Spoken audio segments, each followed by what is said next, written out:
Merci, Madame la Présidente.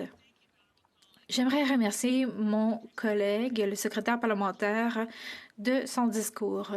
Je suis fort préoccupée, tout comme l'est notre chef,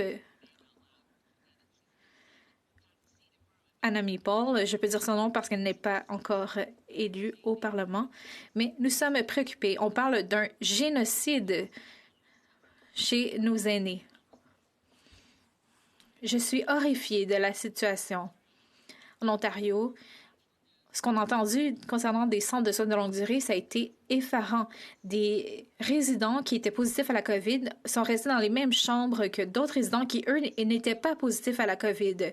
On parle de règles de base, de règles de santé publique de base qu'on connaît depuis des décennies. Et malgré cela, on voit encore des problèmes de gestion sous l'égide de gouvernements provinciaux dans ces centres de soins de longue durée. N'est-il pas temps, et c'est une question, n'est-il pas temps d'utiliser la loi sur les mesures d'urgence pour permettre une approche coordonnée pour avoir de l'aide d'urgence dans les centres de soins de longue durée? On peut agir de façon précise. On n'a pas appliqué cela pour les vaccins, par exemple. On pourrait se concentrer uniquement sur les centres de soins de longue durée afin de ne pas avoir à supplier le Premier ministre Ford pour que les forces armées soient envoyées dans ces centres.